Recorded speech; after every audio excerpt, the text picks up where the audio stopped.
नहमदुहु व नसल्ली व नसल्लिमु अला रसूलिहिल करीम बिस्मिल्लाहिर्रहमानिर्रहीम। मोहतरम नाज़रीन व सामीन इकराम, अस्सलामु अलैकुम व रहमतुल्लाहि व बरकातुहू। अल्लाह ताला के फ़ज़ल व करम और हुज़ूर नबी अकरम सल्लल्लाहु अलैहि वसल्लम के नारे पाक के सदक़े से आज हम एक और नशिस्त में हाज़िर हैं।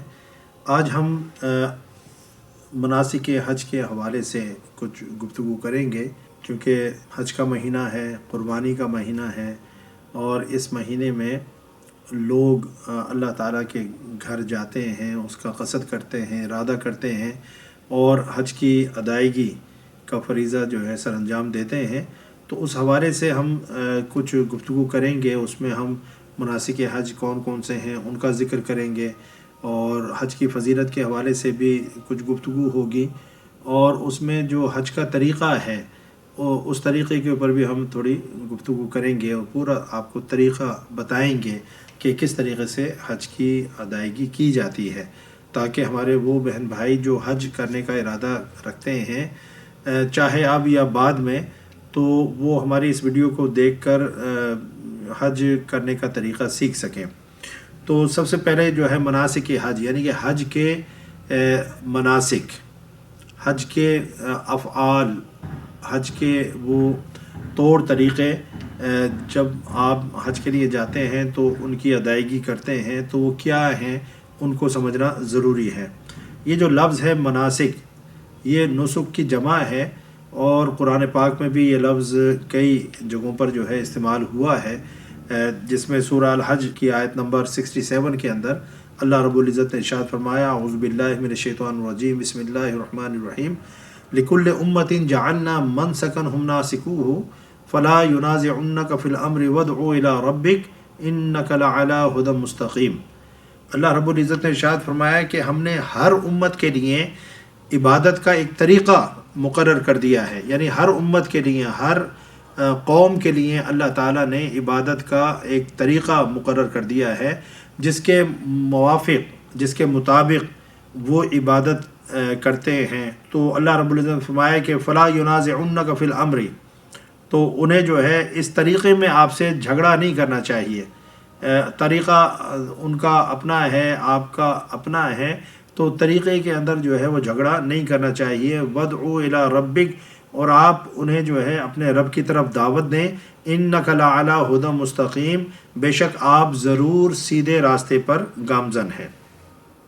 तो आपने देखा कि यहाँ पर मनसकन का जो माना है वो इबादत का तरीक़ा, ये माना उसका जो है वो लिया गया है। फिर सूरह अल-माइदा के अंदर अल्लाह रब्बुल इज़्ज़त ने आयत नंबर 48 के अंदर इरशाद फरमाया, लिकुल्लिन जअलना मिनकुम शिरअतन व मिनहाजा, यानी हमने तुम में से हर एक के लिए इबादत का एक मखसूस, मंशूर और दस्तूर मुकर्रर कर दिया है।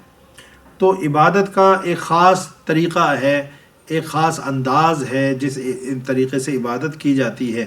तो जिस तरह हम नमाज है उसकी एक हैत है, उसकी एक कैफियत है, उस हिसाब से हम नमाज़ पढ़ते हैं। हम तकबीर तहरीमा कहते हैं, हाथ कहाँ बांधने हैं, रुकू और सुजूद किस तरीके से करना है, तशाहुद में किस तरह से बैठना है, क्या पढ़ना है, किस तरह से नमाज से बाहर आना है, ये सारी चीज़ें जो है अल्लाह ने हमें अपने नबी सल्लल्लाहु अलैहि वसल्लम के ज़रिए से सिखा दी हैं। इसलिए जब सहाबा कराम ने अर्ज़ की कि या रसूलल्लाह हम किस तरीक़े से नमाज़ पढ़ें, तो हुज़ूर नबी अकरम सल्लल्लाहु अलैहि वसल्लम ने फरमाया कि सल्लू कमा रअयतुमूनी उसल्ली, जिस तरह मैं नमाज़ पढ़ता हूँ उसी तरीक़े से तुम नमाज़ पढ़ो, यानी मुझे देखो और मुझे देखकर नमाज का जो है तरीक़ा वो सीख लो। तो जिस तरह मैंने कहा कि नुसुक का माना जो है वो है, एक माना इसका क़ुरबानी है और दूसरा माना इसका इबादत है। तो ये क़ुरबानी के माना के अंदर भी इस्तेमाल ये कुरान पाक में ये लफ्ज़ हुआ है, जिस तरह कुल इन्ना सलाती व नुसकी व महयाया व माती लिल्लाहि रब्बिल आलमीन। तो ए महबूब आप फरमा दें, मेरी नमाज, मेरी क़ुरबानी, मेरा जीना मरना, ये सब जो है अल्लाह के लिए है जो तमाम आलमीन का रब है। तो यहाँ पर नुसुकी, नुसुक से है नुसुकी, ये क़ुरबानी के माना में इस्तेमाल हुआ, जबकि नुसुक का माना इबादत के लिए भी इस्तेमाल होता है। और अन्नासिक उस शख्स को बोलते हैं जो इबादत करने वाला हो, आबिद को अन्नासिक भी बोलते हैं। तो ये जो लफ्ज़ है मनासिक, आप देखें कि हज के ساتھ ہی اس کا جوڑ بنتا ہے مناسک حج. ہم بڑی یعنی کہ فریکوینٹلی اس لفظ کو استعمال کرتے ہیں. تو یہ جو لفظ ہے یہ حج کے اعمال کے ساتھ مخصوص ہے، یعنی حج کے اعمال اور اس کے جو طور طریقے ہیں ان پر مناسک لفظ کا جو ہے اطلاق ہوتا ہے.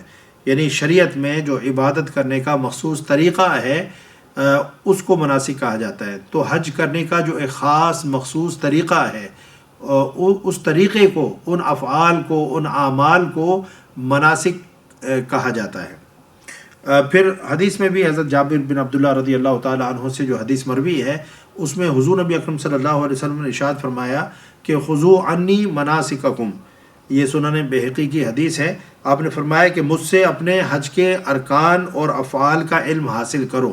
تو چونکہ حضور نبی اکرم صلی اللہ علیہ وسلم نے اور پھر فرمایا کہ شاید جو ہے میں اس سال کے بعد حج نہ کروں. تو یہ ایک اشارہ بھی تھا حضور نبی اکرم صلی اللہ علیہ وسلم کی طرف سے کہ یہ آپ کا آخری حج ہے، اس لیے اس کو جو اس میں آپ نے سرمن خطبہ ارشاد فرمایا اس کو بھی خطبہ حجۃ الوداع کہا جاتا ہے. یعنی وہ حج جس کے بعد آپ صلی اللہ علیہ وسلم جو ہے 22-23 دن جو ہے وہ زندہ رہے اور اس کے بعد آپ کا وصال ہو گیا.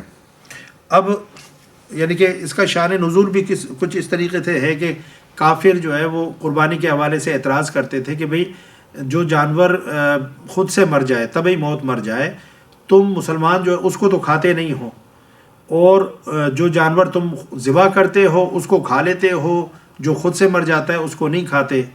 یعنی گویا تم جو ہے اللہ کے مارے ہوئے کو نہیں کھاتے اور اپنے ہاتھوں سے جو ذبح کرتے ہو یعنی خود کا مارا ہوا وہ کھا لیتے ہو.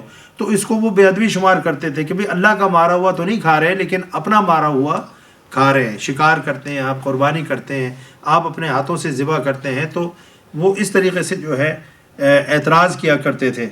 تو اس بیک گراؤنڈ کے اندر یہ آیت نازل ہوئی. اللہ نے فرمایا کہ یہ یعنی کہ ان کا اپنا طور طریقہ ہے، آپ کا اپنا جو ہے طریقہ ہے، تو کسی کو اعتراض کرنے کا حق حاصل نہیں ہے. کیونکہ اللہ تعالیٰ جس طرح سے فرما دیتا ہے دین شریعت کے احکامات اسی کے حساب سے بنتے ہیں، چاہے وہ بات ہماری سمجھ میں آئے یا نہ آئے، ہمیں پسند ہو یا نہ ہو، وہ ہمیں ہضم ہو یا نہ ہو، لیکن اللہ تعالیٰ کے حکم سے شریعت بنتی ہے، اس کے نبی صلی اللہ علیہ وسلم کے حکم سے شریعت بنتی ہے.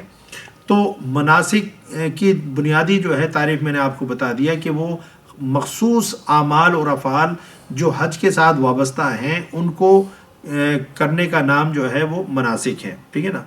اب حج کیا ہے، حج کی تعریف کیا ہے، اس کا لغوی اور اصطلاحی اور شرعی معنی کیا ہے، اور حج کی فضیلت کیا ہے، اس کے حوالے سے بھی جو ہے جاننے کی ضرورت ہے.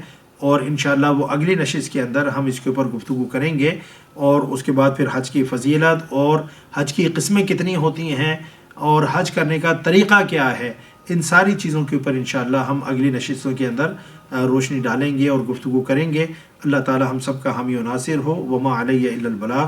السلام علیکم ورحمۃ اللہ وبرکاتہ.